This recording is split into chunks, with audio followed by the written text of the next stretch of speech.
प्लासी की लड़ाई में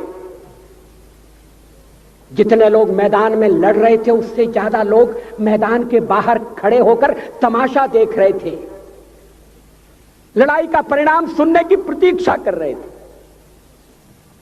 देश के भाग्य का निर्णय होने जा रहा था, मगर उस निर्णय में सारा देश शामिल नहीं था। विदेश मंत्री के नाते मैं अफगानिस्तान गया था।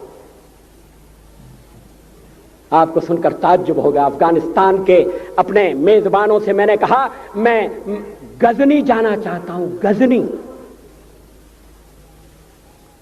पहले वो मेरी बात उनकी समझ में नहीं आई, कहने लगे गजनी तो कोई टूरिस्ट स्पॉट नहीं है, गजनी में कोई 5 स्टार होटल नहीं है, गजनी में आप जाकर क्या करेंगे, गजनी में आप जाकर क्या देखेंगे। मैं उन्हें पूरी बात नहीं बता सकता था। मेरे हृदय में कहीं गजनी कांटे की तरह से चुभ रहा है। जब से मैंने गजनी से आए एक लुटेरे की कथा पढ़ी है और किशोरावस्था में पढ़ी है, मैं देखना चाहता था वो गजनी कैसा है। आपको सुनकर ताज्जुब होगा, महमूद गजनी का अफगानिस्तान के इतिहास में कोई स्थान नहीं है।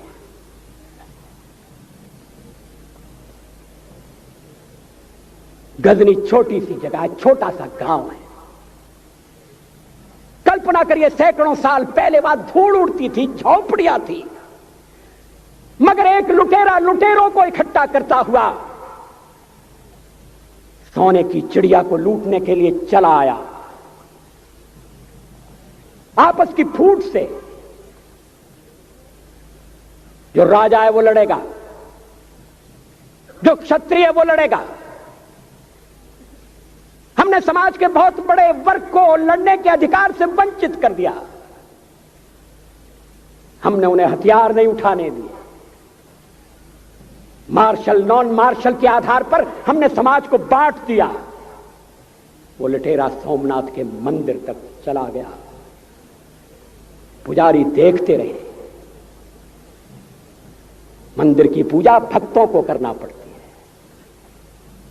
है। मंदिर तो एक प्रेरणा का केंद्र है। मैं देशपांडे जी की तरह से नास्तिक नहीं हूं, मगर उनकी नास्तिकता में भी जो आस्तिकता है मैं उसका आदर करता हूं, उसका सम्मान करता हूं। वो जिस आत्मविश्वास से नास्तिक होने की बात कहते हैं, तो मैं उनसे कहना चाहता हूं वो सचमुच में नास्तिक नहीं है। जिसकी आस्तिकता है, जिसका विश्वास है, वो नास्तिक कैसे हो सकता है? विश्वास किसमें है यह बड़ी बात नहीं है, विश्वास है या नहीं। हमने समाज के बहुत से बड़े वर्ग को विश्वासहीन बना दिया।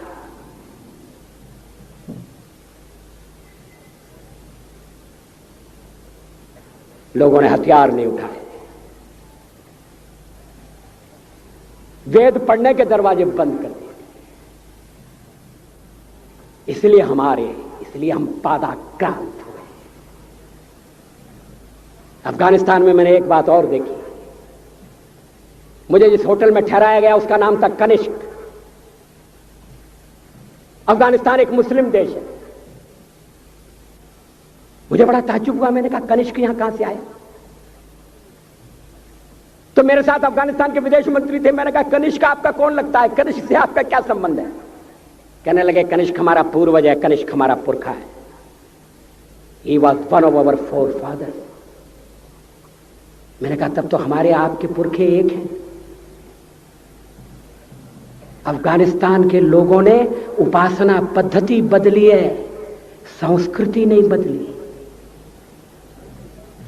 आज के भारत के परिवेश में यह सुनने के बाद थोड़ा विचित्र लगता है। हमारे यहां तो धर्मांतरण के साथ राष्ट्रांतरण होता है, ऐसा दृश्य दिखाई देता है। पड़ोसी देशों में ऐसा नहीं हुआ। अभी राम जन्मभूमि का मामला चल रहा है। एक विदेशी आए, कहने लगे राम जन्मभूमि का क्या झगड़ा है? हमने कहा इस पर विवाद हो रहा है कि श्री राम कहां पैदा हुए थे, और जहां पैदा हुए थे वो स्थान उनके मंदिर के लिए प्रयुक्त किया जाए या न किया जाए। वो इंडोनेशिया से आई थी, वो मुसलमान है। कहने लगे हम तो समझते थे कि राम के लिए सारे भारत में आदर होगा, सम्मान होगा। हमने कहा ये आपने कैसे समझा?